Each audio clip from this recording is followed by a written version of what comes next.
ये सब भगवान श्री हरि के शरीर रूप हैं।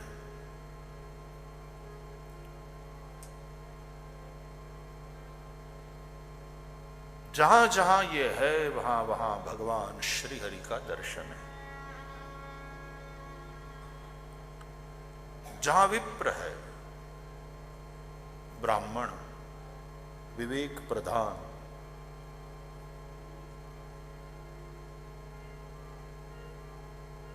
विद्या प्रधान है जिनके जीवन में, विद्या व्यासंगी हैं जो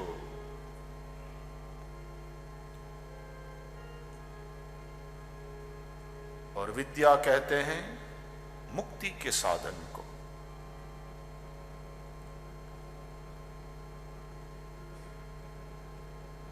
सा विद्या या विमुक्तये।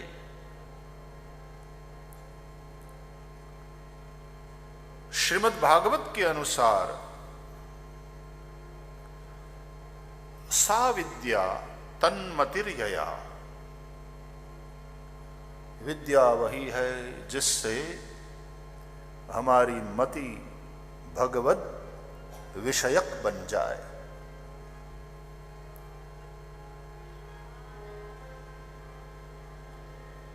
परम तत्व से बरी हुई बुद्धि जिससे हो जाए, तुम्हारी बुद्धि का विवाह हो जाए परमात्मा से, ये जिससे होता है वो है विद्या।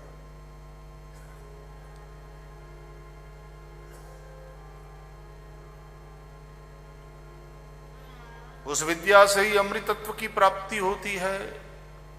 विद्ययामृतमश्नुते।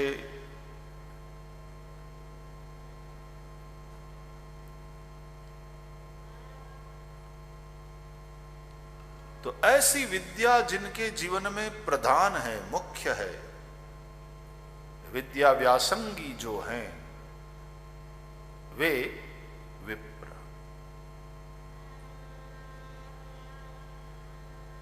ये भगवान श्री हरि के शरीर रूप है। गाय, विप्रा गावश्च।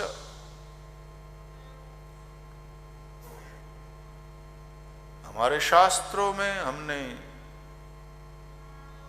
गायों को विश्व की माता कहा है। गावो विश्वस्य मातरः।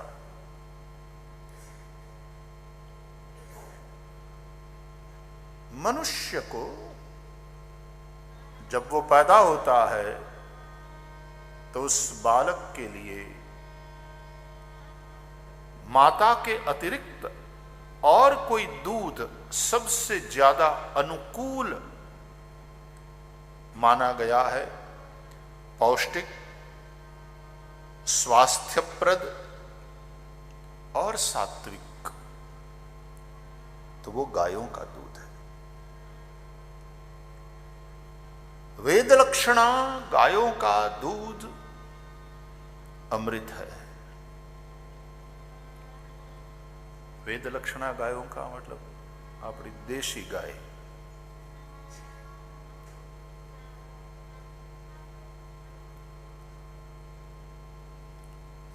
गायों में हमने 33 कोटि देवों का वास माना है।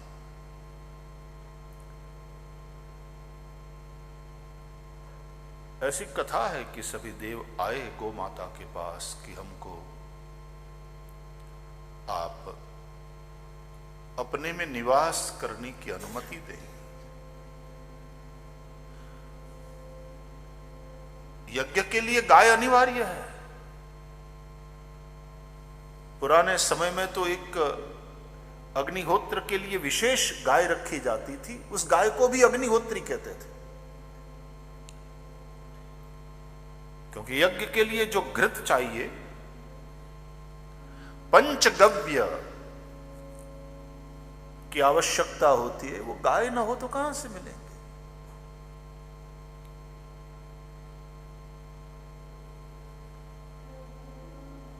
गोमय, गोमूत्र, गोदुग्ध, गो दधी, गो घृत।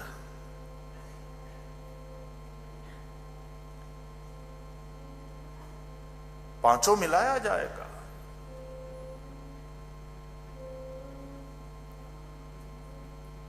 ये बहुत पवित्र करने वाला है। उसी से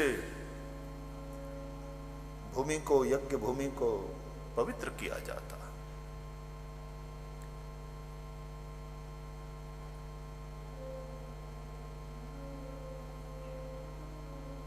तो सब देवता आए, गौ माता से कहा कि आप ही के चलते यज्ञ होता है, और यज्ञ होता है तो हमको पोषण मिलता है, हमको खुराक मिलती है, तब हम पुष्ट होते हैं। हमें आप अपने में निवास दीजिए। गौ माता ने बड़ी प्रसन्नता के साथ किसी को अपने कान में, किसी को नेत्र में, किसी को इसमें, अपने सब अंगों में देवों को स्थान दिया। इसलिए सर्वदेवमयी ही गौ, गाय सर्वदेवमयी कहलाई। कहते हैं लक्ष्मी जी थोड़ी विलंब से पहुंची। लक्ष्मी जी ने कहा मुझे भी स्थान दीजिए। तो गाय माता ने कहा कि भाई देवताओं ने सब रोक लिया है, अब कोई स्थान रिक्त नहीं बचा। लक्ष्मी जी ने कहा कि कृपा करो, ऐसा मत कहो, मुझे भी स्थान दो। तो गाय माता ने कहा लक्ष्मी जी से कि गोबर है,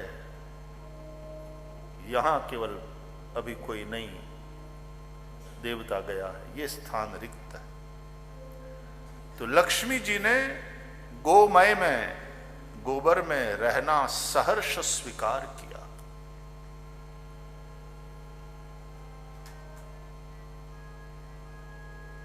हमारे यहां तो घरों को भी हम गोमय से लीपते थे। यज्ञ की भूमि को गोमय से लीपा जाता है।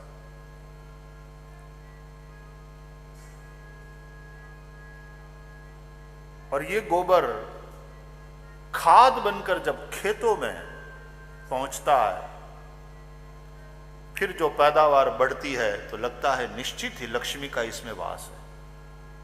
अरे आज भी देशी खातर, छाणियों खातर लोग बहुत पैसा देने के लिए तैयार है।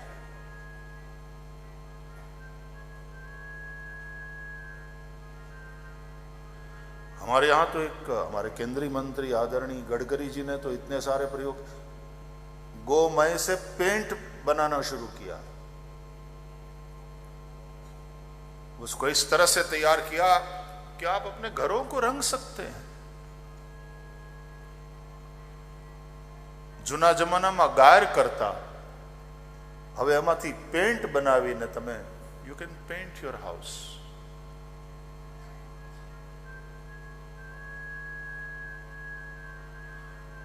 गोमूत्र में, और उसमें भी गिर गाय हो तो उसके गोमूत्र में गोल्डन कंटेंट पाया जाता है।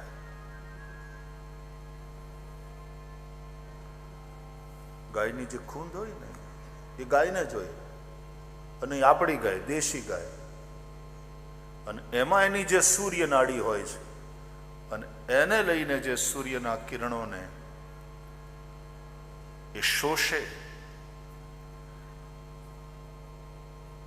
અને એનાથી દૂધને પૌષ્ટિક બનાવીને પછી આપણને બધાને પોષે।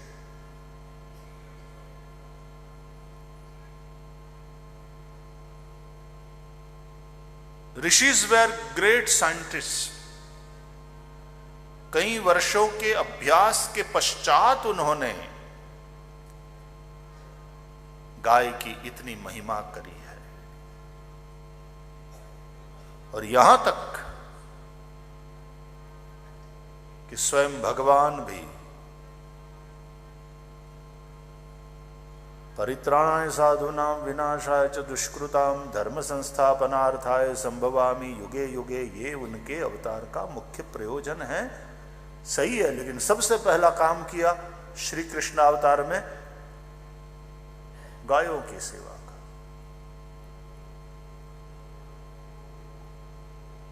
भगवान ने अपना नाम रखा गोपाल। गोपाल कृष्ण भगवान की। भगवान को अपना गोपाल नाम सबसे ज्यादा प्रिय है। गायों के रक्षक, गायों के सेवक। पूज्य डोंगरे महाराज अपनी कथा में कहते कि जब गो सेवा में नियुक्त हुए कृष्ण, और यही इन लोगों का मुख्य व्यवसाय है, नंद बाबा और इन लोगों का, ये पशुपालक है, इसलिए पशुपांग जाय कह करके ब्रह्मा जी ने भी प्रणाम किया।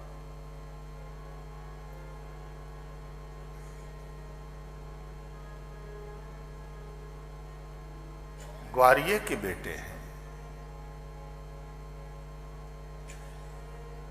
आज भी यदि व्रज में जाओ आप तो गोपाष्टमी बहुत धूमधाम से बड़े भक्ति भाव पूर्वक मनाया जाता है।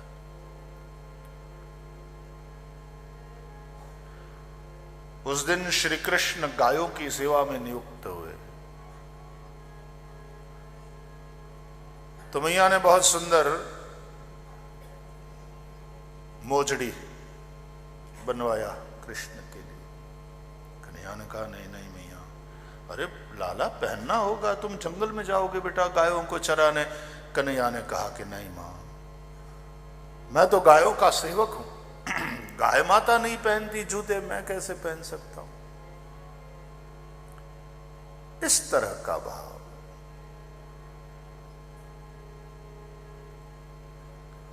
मैं तो कहा करता हूं अपनी कथाओं में कि मंदिर जो है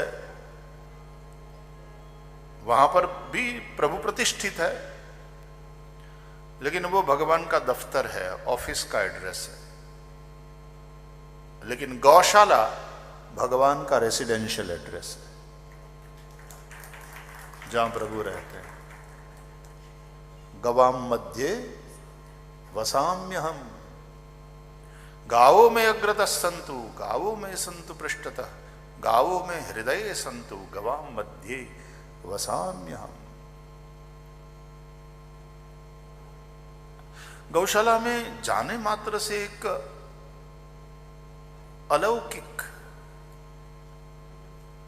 अनुभूति होती है। तो जब भी जाता हूं मैं सांदीपनी में, गौ माताओं के साथ थोड़ा समय उसको खिलाना, दौड़ी ना आवे गाय मत हाथ फेरवो ने तो अपनी मां जेम अपनी माथे हाथ फेरवे एम ई मां ने तमे थोड़ू वाल करो तो ये भी आम उभी रही जाए आंख बंद करीने, एने बहु गमे।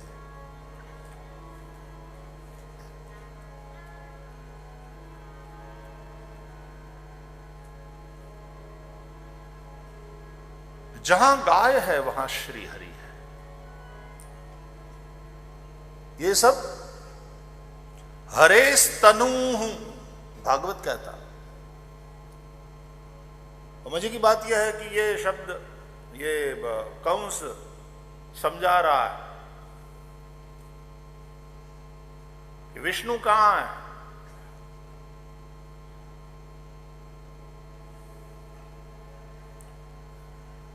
और ये विष्णु ही सभी देवताओं का मूल है।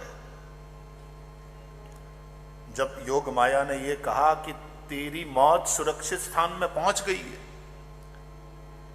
तो कंस चिंतित हो गया कि मैंने इतना सारा इंतजाम किया, इतनी सारी सावधानी बरती, तथापि देवकी का 8वां जिससे मेरी मृत्यु है हाथ से निकल गया। वो कोई देवी अष्टभुजा के रूप में प्रकट हुई, अट्टहास करते हुए क्या बोल के अंतर ध्यान हो गई,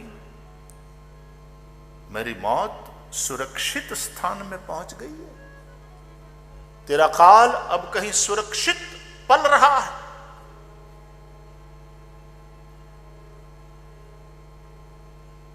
खत्म करना है उसे। और तब जो चर्चा हुई उसमें ये लोग कहते हैं कि देखो ये देवता मेरे विरोधी हैं, उसका मूल है विष्णु, और विष्णु कहां कहां रहते हैं।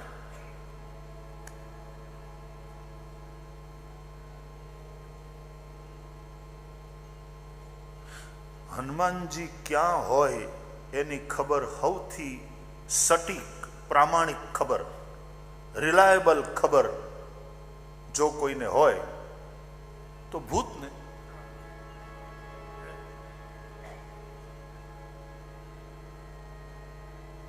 ભૂત કે એટલે માનવું જ પડે આપણે કે હનુમાનજી ત્યાં છે એ જગ્યા. કેમ? કારણ કે ભૂતડાઓએ એનાથી દૂર રહેવું પડે. એટલે હનુમાનજીના વેરઅબાઉટ્સ ભૂતડાઓએ બહુ ધ્યાન રાખવા પડે, એને ખબર જ રાખવી પડે, માહિતી એની પાસે હોવી જ જોઈએ. ભૂત પિશાચ નિકટ નહીં આવે.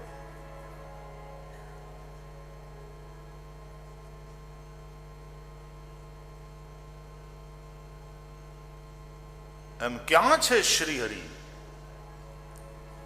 એના કયા કયા શરીર है, क्या क्या निवास करे છે? बोले ये इतनी चीजें हैं, वो हरेस तनु, ये श्री हरि के शरीर रूप है. तो ब्राह्मण है, गाय है, वेदाहा,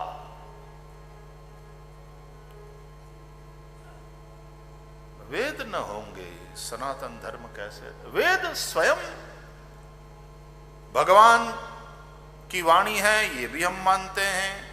तस्य निश्वसितम वेदाः, और वेद भगवान है ये भी हम मानते हैं. क्यों वेद भगवान है? वेद शब्द विद धातु से निष्पन्न होता है.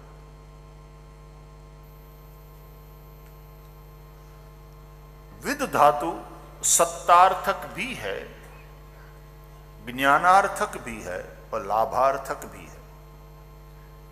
विद सत्तायाम, विद ज्ञाने, विद लाभे. इसलिए विद्यते सत्तार्थक विद धातु. वेत्ति लाभार्थक विद धातु से. विंदते वो ज्ञानार्थक विद धातु से और ये लाभार्थक विद धातु से. ऐसे शब्द बनेंगे. तो सत्तार्थक विद धातु से, देखो ये ज्ञानियों का विषय है, लेकिन ये विद्वान लोग जो चर्चा करते हैं, थोड़ा आपके समझ में आवे ना आवे, थोड़ा सुन लो. પછી ભલે એમ થાય મારું બેટું પૂરું સમજમાં ન આવ્યું, પણ હતું ક્યાંક મહત્વનું. कभी कभी किसी चीज की कीमत हमें पता नहीं होती, लेकिन यदि कोई बता दे कि ये बहुत कीमती है, बहुत महत्वपूर्ण है, इसको संभाल के रखना,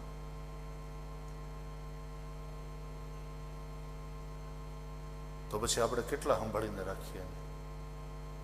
કોઈ એમ કે કારણ વગરનો લીસો પથ્થર છે, તમે ખોટો રાખીને બેઠા છો, ફેંકી દો ફેંકી દો. એ તો કે કેટલી પેઢીઓથી આપણા ઘરમાં છે, એમ કઈ પથ્થર માનીને થોડું ફેંકી દેવાય.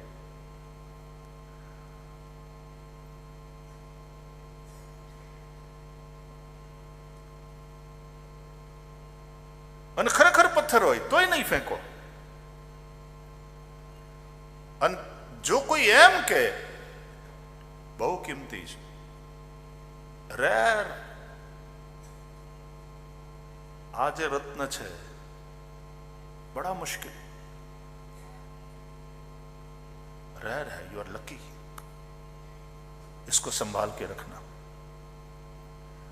और यदि आप पूछो कि इसकी कीमत क्या हो सकती, अरे कीमत कौन बता सकता है, बेशकीमती चीज है, संभाल के रखना।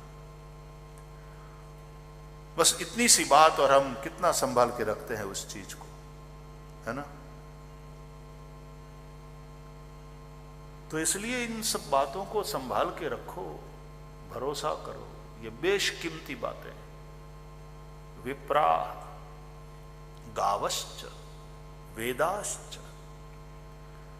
तो वेद सत्तार्थक विद धातु से सत शब्द का बोध, ज्ञानार्थक विद धातु से चिद शब्द का बोध, और लाभार्थक विद धातु से आनंद शब्द का बोध होता है।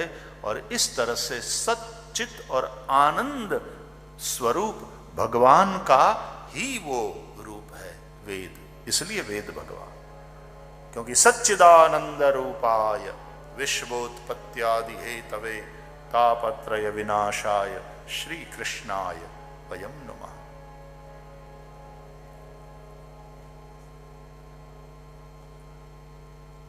हमारे यहां तो, हमारे सनातन धर्म में हम वेदों को ही सब कुछ मानते हैं और वेद प्रामाण्य का ही स्वीकार करते हैं। जो वेद प्रामाण्य का स्वीकार न करे वो नास्तिक, भगवान का स्वीकार करे ना करे, लेकिन वेद का स्वीकार करे ये जरूरी है। साधारणतया क्या होता है कि भगवान को नहीं मानता, मंदिर नहीं जाता, पूजा पाठ नहीं करता, उसको हम नास्तिक कहते हैं।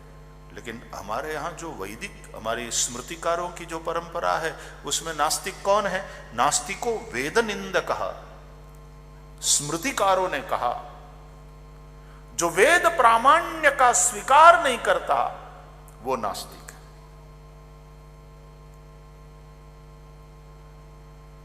तो हमारे लिए वेद सब कुछ है। वेद के बाद फिर इतिहास और पुराण, उसमें वेदों की ही बातों को सरल करके समझाया गया। फिर तो बहुत लिखा गया, वेद की भी बहुत शाखाएं हुई। वेद को जैसा हमने कथा में सुना, व्यास भगवान ने सब श्रुतियों को 4 भाग में अलग अलग किया और फिर नाम दिया ऋग्वेद, यजुर्वेद, सामवेद, अथर्ववेद। उन चारों वेदों के फिर 4 उपवेद हुए। हाँ, ये भी है। तो ऋग्वेद का उपवेद आयुर्वेद, यजुर्वेद का उपवेद धनुर्वेद, शस्त्रास्त्र की विद्या, युद्ध का कौशल। सामवेद का उपवेद गांधर्व वेद, संगीत, गायन, वादन, नृत्य। और अथर्ववेद का उपवेद शिल्प और स्थापत्य वेद, विश्वकर्मा का शास्त्र, जिससे ये मकान बनते हैं, मंदिरों का निर्माण होता है, ब्रिज बनते हैं, ये अथर्ववेद का उपवेद है।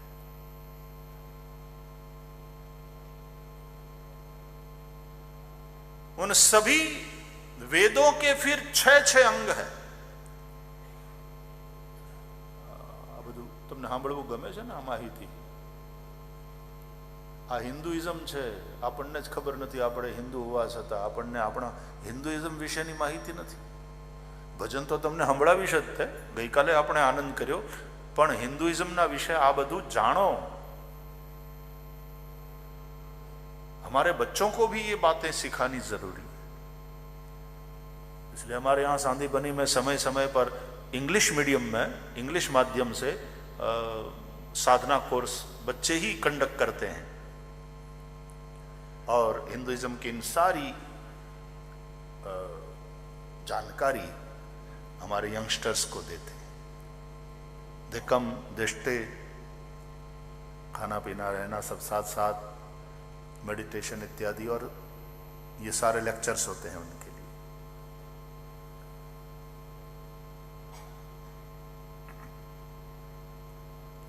षडंगादि वेदा,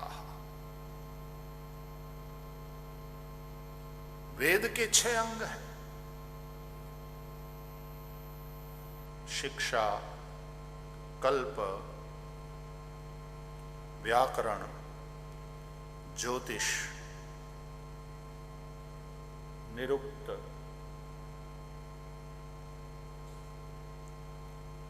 छंद, 6 अंग हैं। शिक्षा, हर मंत्र कभी कभी सेम मिलेगा आपको। अच्छा, गायत्री मंत्र तो तीनों वेदों में मिलेगा आपको, इसलिए गायत्री को वेद माता कहते हैं। प्रणव पहले ओमकार, और फिर त्रिव्याहृति, फिर गायत्री मंत्र, और गायत्री मंत्र से ही फिर वेदों का विस्तार, इसलिए वेद, गायत्री को वेद माता कहा गया। प्रणव मतलब ओमकार। तस्य वाचकः प्रणवः, ये प्रणव ओमकार परब्रह्म का वाचक, हम लोगों ने चर्चा करी थी। That supreme reality in the form of divine sound is Omkar, नाद। આપણે ચર્ચા કરી હતી ને, નાદ અને પછી શબ્દ। એ શબ્દમાંથી સાહિત્ય, અને એ નાદમાંથી સ્વર, અને સ્વરની આરોહ અવરોહ એમાંથી સંગીત, બધા રાગ, આપણે એની ચર્ચા કરેલી અહીંયા, યાદ હે કે ગયું? मैंने क्या कहा था, मुझे याद है, आपको भी याद होना। कथा सांभळवानी छे, सांभળી नाखवानी નથી। नहीं तो घणा होंगे तो दर वर्षे थाय। अटाण सुधीमां अमे 15 भागवत सांभળી नाखी, राखी नहीं। અને આપણી ગુજરાતી ભાષા પાછી એવી છે ને, આમ બહુ હારી પણ આમ વિચિત્રય ખરી। ઘણા એવું અધ્યાહારમાં બોલે। હમણાં ભાઈશ્રીની મસ્કતમાં બેઠી છે, શું ફોડ પાડતું, કથા બેઠી છે એમ કયો?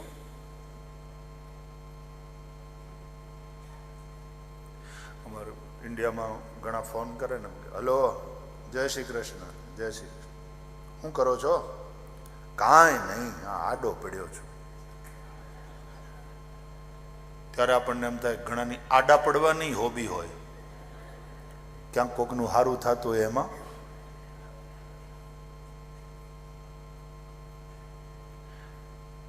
ઘણું બધું અધ્યાહાર હોય ગુજરાતી ભાષામાં।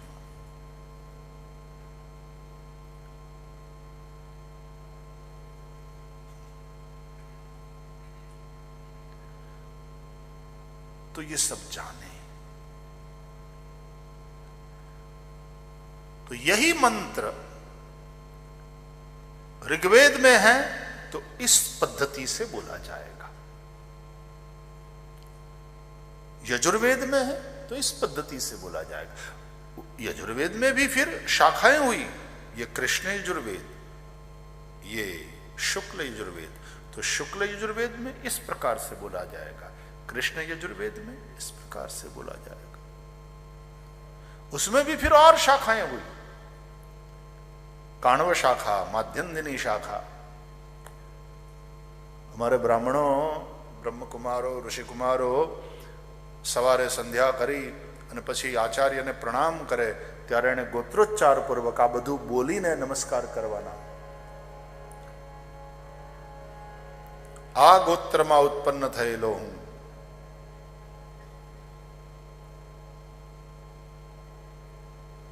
આ વેદની આ શાખાનો વિદ્યાર્થી,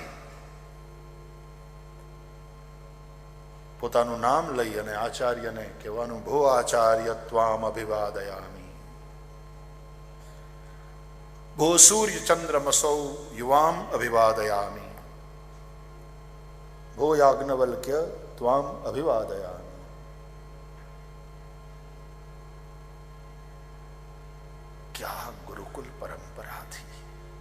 आज भी जीवित है।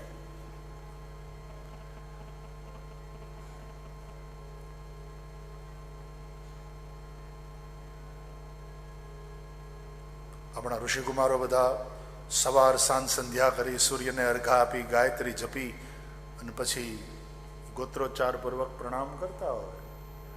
ઘણા અમારે છોકરાઓ સંધ્યા કરતા હોય ને ત્યારે આવીને ખાસ બેસે, બેઠા બેઠા માળા કરે। અમને જોવાની મજા આવે છે, ઋષિકુમારો સંધ્યા કરતા હોય એ એની સંધ્યા કરે, અમે અમારા જપ કરીએ।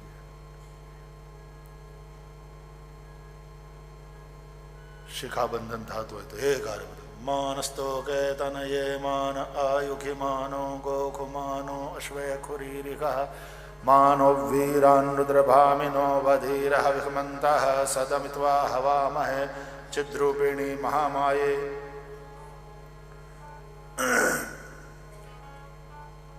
शिखाबंधन नहीं किया जाए तो देवी वही रहती। तिष्ठ देवी शिखाबंधे तेजो वृद्धिम कुरुष्व में।